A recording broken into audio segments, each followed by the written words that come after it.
दोस्तों नमस्कार। स्वागत है आपका हमारे इस यूट्यूब मंच पर।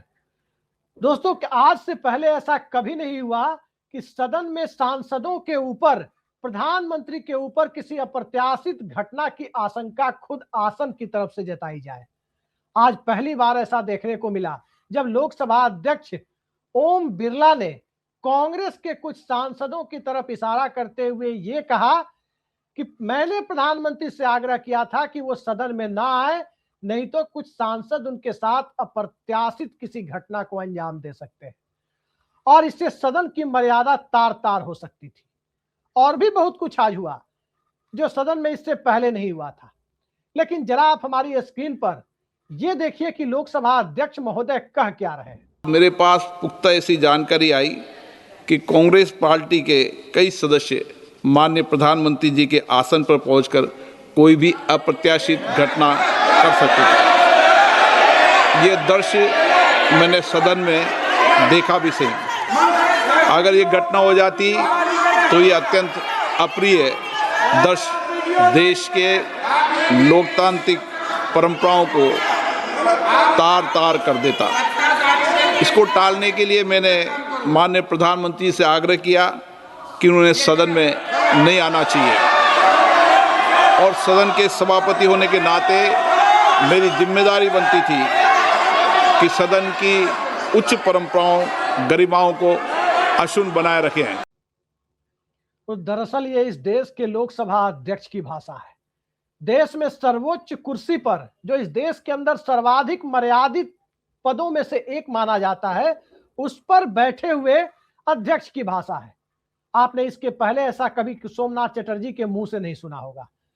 आपने ऐसा कभी जीएमसी बालयोगी या रवि राय के मुंह से नहीं सुना होगा, या आपने कभी पीएस संगमा या मीरा कुमार के मुंह से ये सब नहीं सुना होगा जो आज आपने माननीय लोकसभा अध्यक्ष के मुंह से सुना।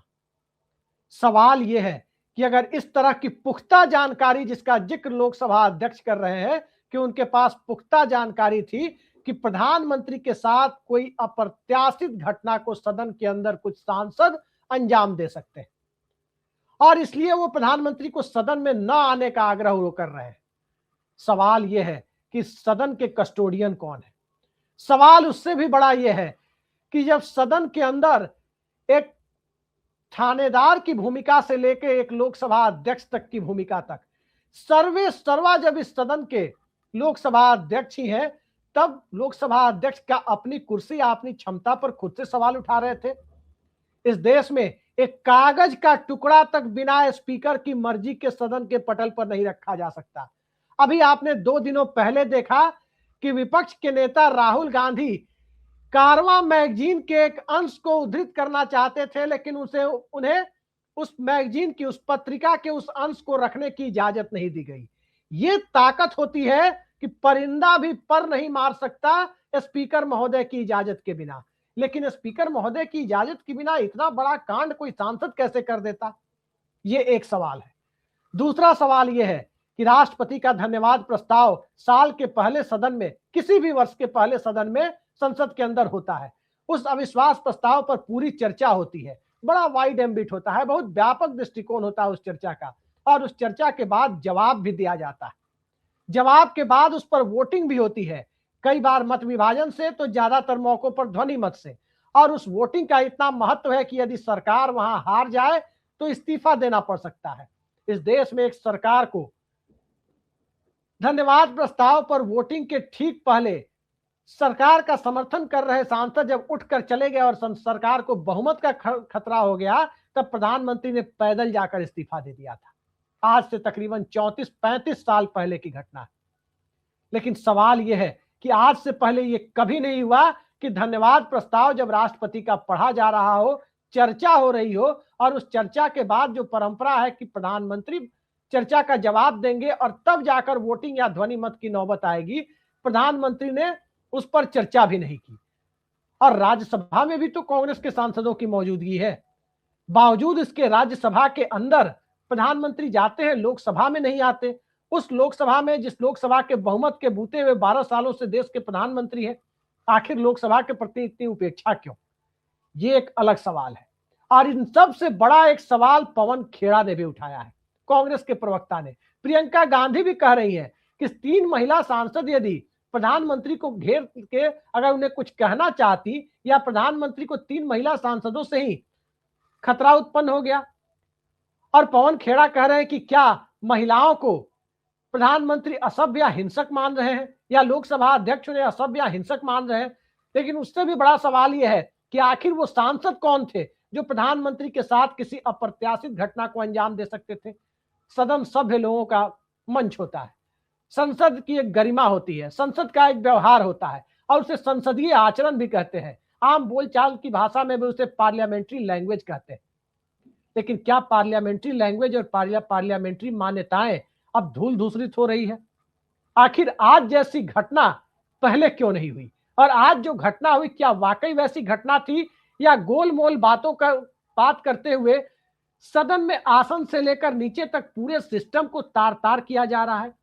इन तमाम सवालों पर चर्चा के लिए पिछले 3.5 दशकों से संसद की कार्रवाई का लगातार अवलोकन कर रहे और संसद में मौजूद रहने वाले पत्रकारों में वरिष्ठतम की श्रेणी में आने वाले प्रेस क्लब ऑफ इंडिया के पूर्व अध्यक्ष उमाकांत लखेड़ा जी के पास चलते हैं। उमाकांत जी, बहुत बहुत स्वागत है आपका हमारे इस यूट्यूब मंच पर। और सबसे पहले आप ये बताइए, आप तो 87-88 से राजीव गांधी की 400 सीटों वाली संसद को देख रहे हैं। बलराम जाखड़ से लेकर रवि रे, शिवराज पाटिल, पीए संगमा, जीएमसी बालयोगी, मनोहर जोशी, सोमनाथ चटर्जी, मीरा कुमार, सुमित्रा महाजन, तमाम लोकसभा स्पीकर को आपने देखा। क्या आपने कभी ऐसा सुना था कि आसन की तरफ से ऐसी घटना हो और प्रधानमंत्री के ऊपर सांसदों की तरफ से अप्रत्याशित घटना को अंजाम दिए जाने की पुख्ता जानकारी स्पीकर के पास हो, और जिस स्पीकर के ऊपर या जिस सदन के दोनों प्रिजाइडिंग ऑफिसर के ऊपर जिस संसद के दौर में 150 सांसदों को निलंबित करने की परंपरा रही हो, तो क्या 2, 4, 10 ऐसे लोगों को निलंबित नहीं किया जा सकता था? जब पुख्ता जानकारी थी तो लोकसभा स्पीकर नाम क्यों छुपा ले गए? कारण क्या था? देखिए, धन्यवाद अभिषेक जी। सबसे बड़ी बात यह है कि इस बार लोकसभा में और संसद में और संसद के भीतर बाहर जो घटनाएं घट रही हैं वो अप्रत्याशित हैं। किसी को भी उन घटनाओं के बारे में कल्पना तक नहीं थी। रूल बुक जो है, ये रूल की किताब है पार्लियामेंट की, और ये रूल की किताब जो है, ये सारे स्पीकर को इतने बेशुमार अधिकार होते हैं कि स्पीकर ही सब कुछ सर्वमान्य होते हैं, उनके आदेश से संसद चलती है, और संसद का जो कार्य दिवस होते हैं, कार्रवाई की प्रक्रिया होती है, वो उसके स्पीकर उसको कंट्रोल करते हैं। जिस लिहाज से स्पीकर के बहुत बड़े अधिकार होते हैं, और मैं ये मानता हूँ कि ये जो घटना जिसका आपने जिक्र किया है वो अच्छा होता कि लोकसभा स्पीकर ऐसा बोलने के पहले जो उन्होंने कहा उसके पहले कुछ होमवर्क कर लेते। होमवर्क का मतलब जो ऐसा होमवर्क जो उनका जो कथन से कथने के बाद जो बवाल मच गया पूरे देश में, मेरा इशारा उसकी तरफ है। इसलिए इसकी तरफ है कि लोकसभा स्पीकर के मुंह से अगर कोई बात निकलती है, कोई आशंका निकलती है, कोई रेजोल्यूशन हाउस में पढ़ा जाता है, तो वो एक रिकॉर्ड का हिस्सा होता है। सवाल ये है कि क्या लोकसभा स्पीकर को कहा कि मुझे कल ये जानकारी मिली कि प्रधानमंत्री पर हमला हो सकता है, उनकी कोई भी जोखिम हो सकता है उनके साथ में, ये मेरे को इनपुट्स मिले। तो पहला बुनियादी फंडामेंटल क्वेश्चन ये है कि क्या लोकसभा स्पीकर ने जो एसपीजी होती है, स्पेशल प्रोटेक्शन ग्रुप, उसका एक कंट्रोल रूम होता है पार्लियामेंट हाउस के अंदर, खासतौर पर प्रधानमंत्री का जो प्रधानमंत्री जहां पर बैठते हैं हाउस के अंदर, जो प्रधानमंत्री का कक्ष होता है, उस रूम के बाहर एक रूम पूरा कैबिन मिला होता है एसपीजी को।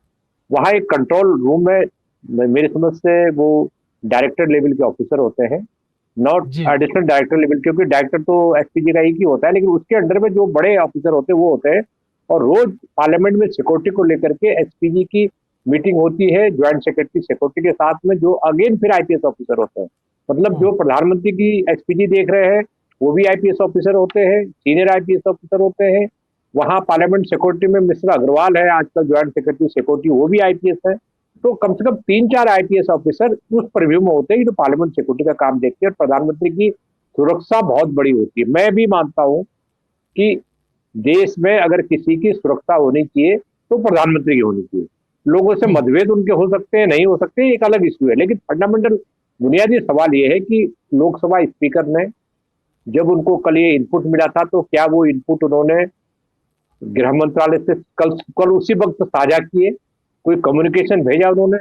एसपीजी को बुलाया, एसपीजी के जो डायरेक्टर होते हैं, जो भी ज्वाइंट डायरेक्टर को इमीडिएट कॉल किया उन्होंने कि वे प्रधानमंत्री को रोकिए, क्योंकि प्रधानमंत्री अपने आप तो नहीं आते, एसपीजी उनको कवर देती है। तो एसपीजी जो सिक्योरिटी के जो इंफॉर्मेशन होती है वो प्रधानमंत्री से शेयर करती है, और फिर अगर प्रधानमंत्री को थ्रेट है तो एसपीजी उनको खुद ही नहीं जाने देती, अलाउ ही नहीं करती। No no sir, we not allow.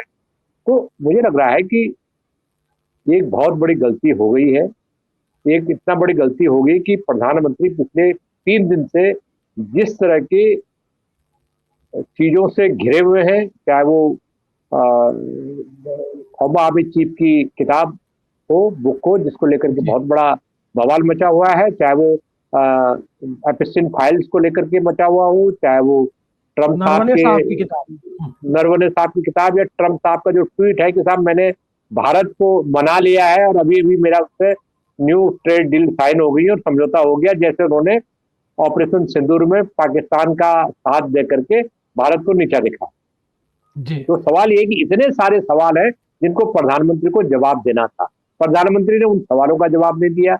एक इश्यू बनाया गया कि राहुल गांधी जवाब नहीं दे सकते। राहुल गांधी को रोकना भी गलत है, गैर कानूनी है, असंवैधानिक है। कोई पब्लिश किताब और किसी मैगजीन में, पत्रिकाओं में हमारी पूरी जिंदगी गुजर गई है, 37 साल हो गए पार्लियामेंट की प्रोसेसिंग देखते हुए। उससे पहले भी हम विधानसभाओं को देखते रहे हैं, कामकाज देखते रहे हैं। जी उमाकांत जी, 2-3 सवाल हैं। चूंकि अब आपके साथ बैठने पर होता है कि बहुत सारे सवालों से आदमी अपने आप को बचा नहीं पाता, वो पूछना ही पड़ता है। चूंकि आप एक चलती फिरती किताब है, खासकर पार्लियामेंट्री प्रोसीडिंग की। आपने जितना पार्लियामेंट को कवर किया है मौजूदा दौर में, शायद ही किसी पत्रकार बिरादरी के, हमारी बिरादरी के किसी व्यक्ति ने किया होगा। हम लोग, मैं अपना व्यक्तिगत एक्सपीरियंस बताऊं, मैंने एक स्टूडेंट के तौर पर पार्लियामेंट को देखा। आजकल तो सेंट्रल हॉल ही नहीं है नए पार्लियामेंट में, और पुराने पार्लियामेंट में भी मोदी जी के दौर में शुरुआती दिनों में आप देखें तो सेंट्रल हॉल की एक्सेस बंद कर दी गई थी बाकी लोगों के लिए। मुझे याद है, मैं अपने स्टूडेंट लाइफ में किसी सांसद या पूर्व सांसद के साथ कई बार मैं सेंट्रल हॉल तक गया हूं, और सेंट्रल हॉल में मैंने खुद देखा है कि प्रधानमंत्री आके उसी सेंट्रल हॉल में, जो आपका वो चाय कॉफी वाला स्टॉल है, वहां से चाय कॉफी जाती है, किसी कोने पर बैठते हैं, कुछ पत्रकार होते हैं जो विजिटर होते हैं, सांसद, पूर्व सांसद या उनके लोग, जा करके फोटो खिंचवाते हैं। अगर मोबाइल किसी का अलाउ है तो फोटो खिंचवाते थे। उस समय वो वाली मोबाइल कम आती थी, छोटी वाली मोबाइल में साधारण सा कैमरा होता था। बहुत लोग ऑटोग्राफ, ज्यादातर ऑटोग्राफ चलता था। आज स्थिति ये हो गई है कि सेंट्रल हॉल नहीं है, प्रधानमंत्री की एक्सेस मंत्रियों के लिए बंद है, आम आदमी की बात छोड़ दीजिए।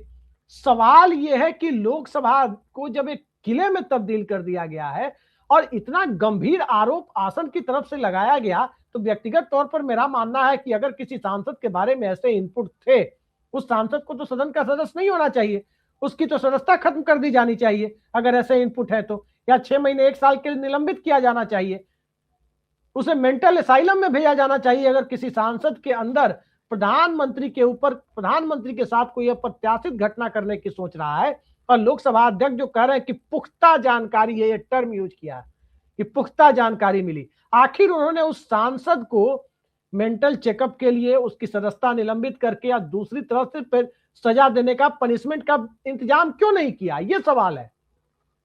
ये बड़ा विचित्र स्थिति है, मैं आपको बता रहा हूँ। वो ये है कि जैसा आप कहते हैं ना कि एक झूठ को छिपाने के लिए आदमी 5-6 झूठ बोल देता है। तो सवाल ये है कि मैं किसी पर निजी आक्षेप नहीं लगाना चाहता हूँ, लेकिन मैं ये बात बहुत क्लियर कट कर रहा हूँ कि लोकसभा स्पीकर ने होमवर्क नहीं किया। उनको ये देखना चाहिए कि जो बोल रहे हैं उसके क्या रिपरकशंस होंगे। समस्या सबसे ज्यादा ये है कि लोकसभा स्पीकर की कुर्सी पर बैठे हुए व्यक्ति के बारे में, उनके अधिकारों की तो खूब चर्चा इसमें भी की गई है कि इस किताब में कि उनके क्या क्या अधिकार है, और कॉल एंड सदर में भी चर्चा की गई है। स्पीकर को सर्वमान्य शक्ति संपन्न बनाया गया, लेकिन ये नहीं कहा गया है कि अगर स्पीकर खुद पथ भ्रमित करें, दिग्भ्रमित करें, और स्पीकर ऐसी गैर जिम्मेदाराना टिप्पणी करें और ऐसी आशंकाएं प्रकट करें जिसको प्रूव न कर पाए, तो सवाल यह है कि ये इसका क्या होगा।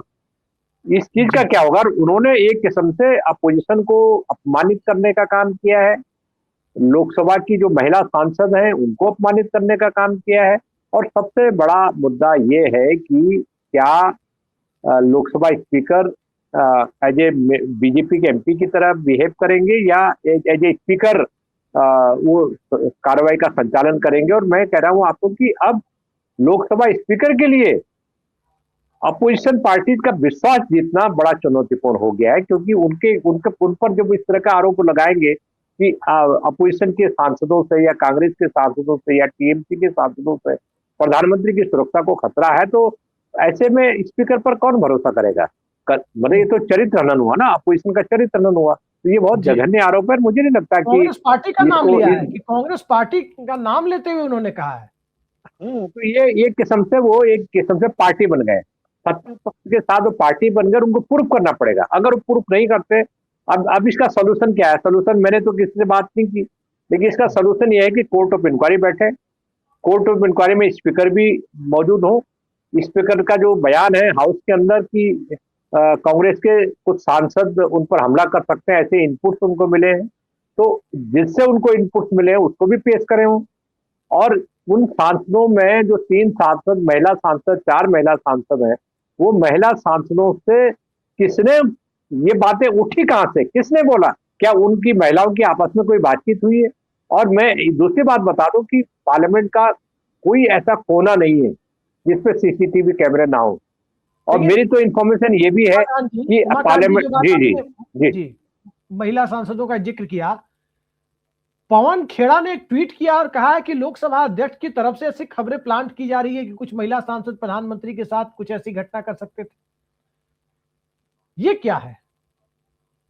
ये बेसिकली चरित्र हनन करना है, अपोजिशन के खिलाफ विष फैलाना है, घृणा फैलानी है, नफरत फैलाना है, ताकि देश में अपोजिशन की इमेज खराब हो, विपक्षी सांसदों की इमेज खराब हो, उन पार्टिकुलर एमपीज की इमेज खराब हो कि साहब ये तो प्रधानमंत्री पे हमला करना चाहती थी।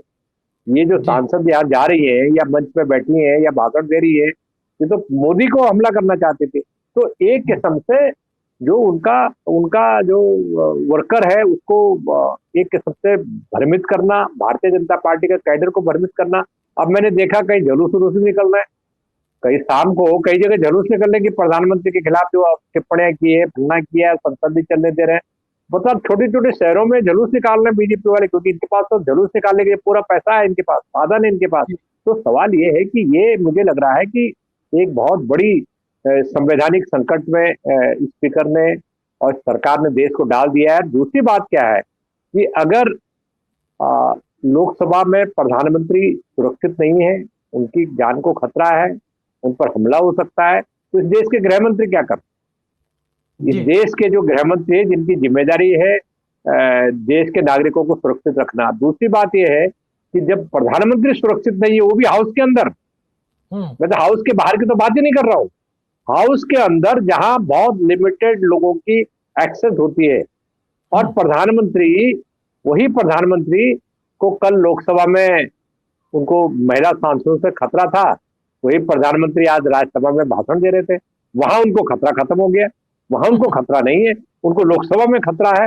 तो ये इस तरह की बातें, क्योंकि कल देखिए, कल जो कुछ हुआ कि राहुल गांधी उनको किताब भेंट करना चाहते थे, तो भेंट करना चाहते तो वो जानबूझ करके आए। सच्चाई है कि मोदी उस एम्ब्रेसिंग सिचुएशन से बचना चाहते थे, और मोदी इस मामले में देखिए, जो प्रधानमंत्री 12 साल होने वाला है, उनको 2-3 महीने और रह गए, जो प्रधानमंत्री 12 साल से प्रेस कॉन्फ्रेंस नहीं कर रहे हैं, वो ओपन प्रेस कॉन्फ्रेंस करने का साहस नहीं बटोर रहे हैं, वो प्रधानमंत्री को खतरा है। किससे खतरा है? मीडिया कोई सवाल ना पूछ दे, हम जैसे पत्रकार कोई सवाल ना पूछते, तो उन प्रधानमंत्री से आप क्या उम्मीद करेंगे? देश की जवाबदेही, उनके अगर जवाबदेही का कोई बोध होता प्रधानमंत्री के दिमाग में, इस देश के प्रति मेरी कोई कर्तव्य है, कोई जवाबदेही है, और मैं प्रधानमंत्री बना हूं, मैंने ओथ ऑफ ऑफिस ली है, तो मैं आपने देश के प्रति कर्तव्य की बात की, ओथ ऑफ ऑफिस की बात की, सेक्रेसी की बात की, तमाम बातें की, लेकिन ये बताइए, आज के पहले आपने कभी देखा था कि राष्ट्रपति के धन्यवाद प्रस्ताव पर प्रधानमंत्री भाषण न दें और वोटिंग हो जाए, धन्यवाद प्रस्ताव को पास मान लिया जाए? ऐसा तो कभी नहीं हुआ था।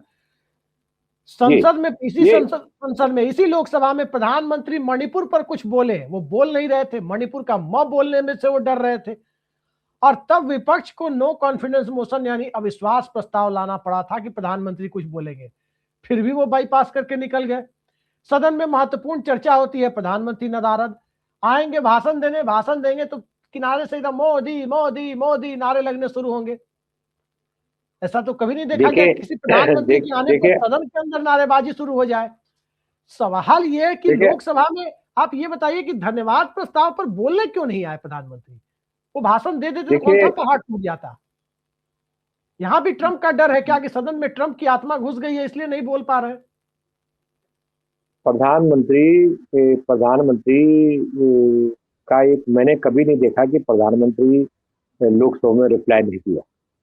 लोकसभा में प्रधानमंत्री का रिप्लाई इसलिए नहीं हुआ कि जब leader of opposition Rahul Gandhi 3 दिन पहले हाउस में बोलना चाहते थे और वो एक मुद्दा उठा रहे थे वो कि साहब देश के राष्ट्रपति के अभिभाषण में भारतीय जनता पार्टी के एक सांसद हैं जो बंगलुरु के एमपी हैं, उन्होंने कुछ आरोप लगाए कि जब यूपीए का शासन था 10 साल तक तो कभी भी तारीफ नहीं की गई बहुत सारी चीजों की।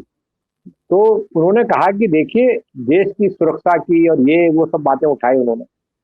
सवाल ये है कि राहुल गांधी ने जब बात उठाई और कहा कि देखिए मैं ये चाहता हूं कि राष्ट्रपति का अभिभाषण क्योंकि नीति पत्र होता है सरकार का, एजेंडा होता है सरकार का, गवर्नेंस का एजेंडा होता है, तो मैं इस पर एक बात उठाना चाहता हूं कि क्या मौजूदा सरकार के रहते हुए हमारी चीन से लगी हुई हमारी सीमाएं सुरक्षित थी? तो उन्होंने जाहिर सी बात है कि उनके दिमाग में नरवाने की किताब का कॉपी थी और उनके पास जो कारवा पत्रिका में छपा हुआ लेख था जो उनके कंटेंट पर आधारित था। तो मेरा ये कहने का मतलब है कि प्रधानमंत्री ने अब व्यवस्था का सवाल पे मैं आ रहा हूँ जो आपका बुनियादी सवाल है कि प्रधानमंत्री को रिप्लाई देना चाहिए था कि नहीं देना चाहिए।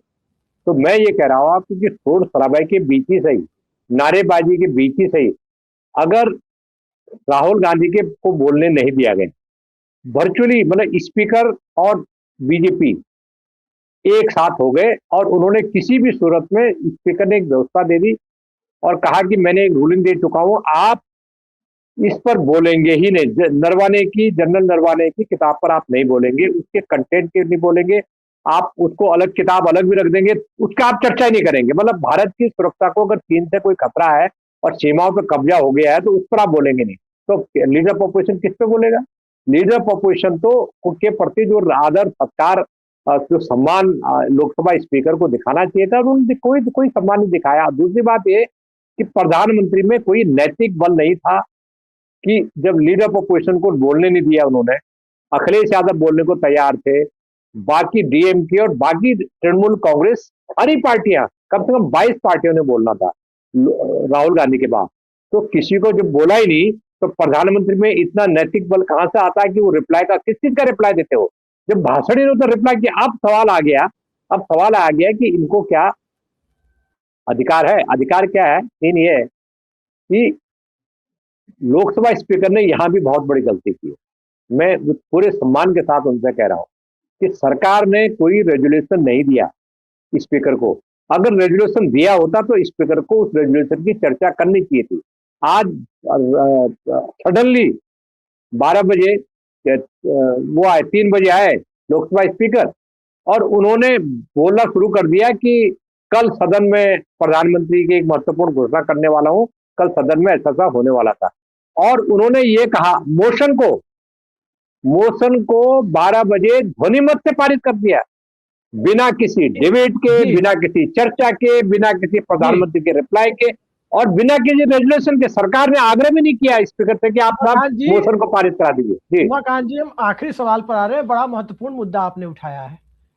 क्या इसके बाद अब आपको लगता है, जैसे हम लोग देखते हैं कि क्रिकेट में अंपायर अगर बेईमान हो जाता है, जैसे कई बार ऑस्ट्रेलिया के अंपायर डेरिल हेयर का जिक्र होता है, पाकिस्तान के शकूर राणा का जिक्र होता है, खिजर हयात का जिक्र होता है, क्या अंपायर ही जब बेईमानी पर उतर जाए तो क्या फिर पूरे खेल के में लेवल प्लेइंग फील्ड की कोई उम्मीद की जा सकती है? और राहुल गांधी जो आरोप लगा रहे हैं वोट चोरी का, कि इलेक्शन में वोट चोरी हो रही है, यहां तो संसद में साफ साफ दिख रहा है कि वोट चोरी हो रही है, यहां तो ओपिनियन चोरी हो रही है, यहां तो वॉइस के ऊपर कंट्रोल किया जा रहा है कि आप नहीं बोल सकते।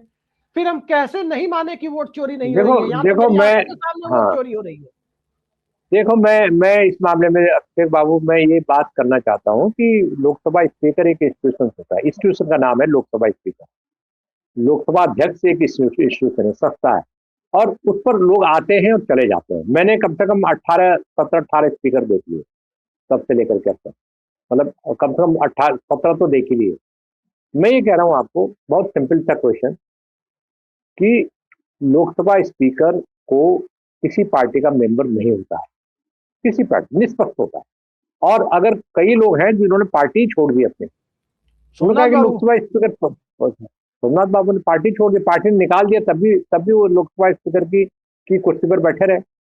मेरा ये कहने का मतलब है कि लोकसभा स्पीकर के जो इंस्टीट्यूशन है, उस इंस्टीट्यूशन का ध्यान में रखते हुए जो कार्रवाई का संचालन है, वो संचालन उनको प्रॉपरली करना चाहिए था।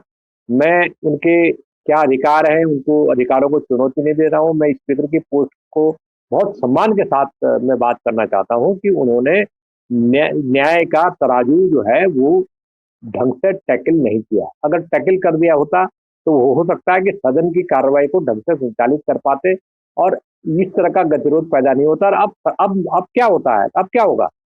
अब लोकसभा स्पीकर चूंकि भाजपा के साथ पूरी तरह पार्टी बन चुके हैं, इसलिए अपोजिशन पार्टी के पास पूरा विशेषाधिकार है उनके खिलाफ महाभियोग लाने का। कि साहब इन्होंने प्रूव कर दिया, ये बदनाम कर रहे हैं अपोजिशन को, उन्होंने अपने लिए आफत मोल ले ली। अभी जो उनका 3-3.5 साल का जो कार्यकाल है, वो कार्यकाल उन्होंने मुश्किल में डाल दिया, इतना मैं कह सकता हूँ जी। बिल्कुल उमाकांत जी, आपने बिल्कुल सही कहा कि क्योंकि जिस प्रकार की परिस्थितियां दिख रही है, उन परिस्थितियों में सिस्टम के ऊपर से लोगों का भरोसा पहले से ही उठता जा रहा है। निष्पक्षता नाम की चीज अब खत्म हो चली है, और उन सब के बीच यदि अध्यक्ष के आसन से इस प्रकार के आरोप लगाए जाएं, जैसे आरोप किसी दल के प्रतिनिधि, वो भी संसद के अंदर नहीं लगाते, कि सदन के अंदर कोई प्रधानमंत्री या किसी सांसद के ऊपर, जो सड़क पर और जनता के बीच लगाते हैं। जैसे मुझे याद है, मैं रामलीला मैदान में उस दिन मौजूद था, कई सारे स्टूडेंट हम लोग मौजूद थे जब अन्ना आंदोलन चल रहा था, और उस आंदोलन के दरमियान अचानक अरविंद केजरीवाल आए। उन्होंने कहा कि साथियों, हमें जानकारी मिली है कि रात में केंद्र सरकार के इशारे पर दिल्ली पुलिस अन्ना हजारे को उठाकर जेल में डाल सकती है और इस भीड़ में मौजूद तमाम लोगों को तितर बितर कर सकती है। जैसे उस वक्त वो रामदेव के साथ हुआ था, तो सलवार समीज पहन के, महिलाओं का कपड़ा पहन के वो भागे थे, उसी तरह से। तो इस तरह की बात अरविंद केजरीवाल जनता के बीच में करते थे, लेकिन इस तरह की बात कोई सामान्य सांसद भी सदन में नहीं करता, लेकिन लोकसभा अध्यक्ष करते हुए नजर आए। सवाल यह है कि क्या लोकसभा अध्यक्ष पद की गरिमा भी तार तार हो रही है? किसी भी पद से ज्यादा महत्व, किसी भी पोर्टफोलियो से ज्यादा इंपॉर्टेंट कहीं ना कहीं पद पर बैठने वाला व्यक्ति होता है। व्यक्ति के बैठने से पद की गरिमा बढ़ती है। आज भी संसद के अंदर सोमनाथ चटर्जी का अध्यक्ष बनना, और सोमनाथ चटर्जी के कार्यकाल को लोग याद करते हैं कि 10वीं बार का सांसद, सर्वश्रेष्ठ सांसद का पुरस्कार पा चुका व्यक्ति और एक जाना माना संसदविद जब इस देश के लोकसभा अध्यक्ष पद पर बैठे, तो अध्यक्ष पद के साथ साथ, व्यक्ति के साथ साथ अध्यक्ष पद की गरिमा में भी चार चांद लगे थे। लेकिन आज की तारीख में ओम बिरला साहब को देखकर यह साफ लगता है कि सोमनाथ चटर्जी के पैरामीटर पर कसने की कोशिश जब हम करते हैं, तो कहीं ना कहीं निराशा हाथ लगती है। यह निराशा सिर्फ पत्रकारों को नहीं है, यह निराशा विपक्ष को नहीं है। 2014 के बाद हम देख रहे हैं कि प्रधानमंत्री के पद पर बैठने वाले व्यक्ति से पद की गरिमा के अनुरूप लोगों को उम्मीद नजर नहीं आई। अब लोकसभा अध्यक्ष के पद के साथ भी क्या ऐसा ही हो रहा है? कई सारे सवाल हैं, और बड़ा सवाल इस देश की आधी आबादी का है कि क्या महिला सांसद, जो पवन खेड़ा सवाल उठा रहे हैं, कि क्या महिला सांसदों को असभ्य मान लिया गया है? इस सदन के अंदर बड़े बड़े नेताओं ने महिलाओं के बारे में क्या क्या टिप्पणियां नहीं की। कुछ तो अब दिवंगत हो गए, और कुछ तो ऐसे भी हैं जो दिवंगत हो गए, वो कहा करते थे महिला आरक्षण बिल पर परकटी महिलाओं का चोंचला। और जो जीवित हैं, बड़े नेताओं में शुमार किए जाते हैं, उन्हें रामायण जैसी हंसी इसी संसद के अंदर महिला सांसद को देख करके नजर आई थी। आज की तारीख में लोकसभा अध्यक्ष के आसन की तरफ से भी यदि ऐसी बात कही गई और पवन खेड़ा अगर इसे सीधे सीधे महिला सांसदों के ऊपर ही निशाना मान रहे हैं कांग्रेस पार्टी के साथ साथ, तो आने वाले समय में लोकतंत्र क्या होगा, लोकतंत्र का स्वरूप क्या होगा, लोकतंत्र को चलाने वाले लोगों का एजेंडा क्या होगा और उस एजेंडे में लोक हावी होगा या तंत्र हावी होगा, इसको लेकर जो सवाल पहले से और मजबूती से उठ रहे हैं, वो सवाल अब आगे आने वाले वक्त में और पुख्ता होते जा रहे हैं।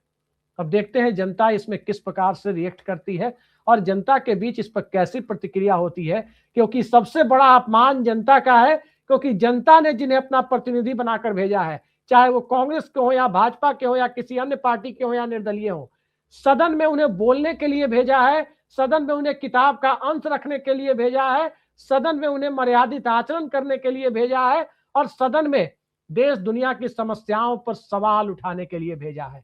आसन के द्वारा उन्हें सवाल उठाने से रोका जाए और सांसदों के ऊपर यह आरोप लगाया जाए कि वो अप्रत्याशित घटना को पीएम के साथ अंजाम दे सकते थे, तो या तो उसके सबूत दिए जाएं या फिर कहीं ना कहीं सांसदों के साथ साथ उन्हें चुनने वाली जनता का भी, लोकतांत्रिक तरीके से चुनी गई जनता और चुनने वाले लोग जिन्हें चुनते हैं उनका भी अपमान है। मोटे तौर पर कहें तो ये जनता का अपमान है। आने वाले वक्त में देखते हैं कैसी प्रतिक्रियाएं सामने आती है। उमाकांत लखेड़ा जी, आपने इस महत्वपूर्ण चर्चा के लिए समय निकाला, बहुत बहुत धन्यवाद आपका। नमस्कार। बहुत धन्यवाद।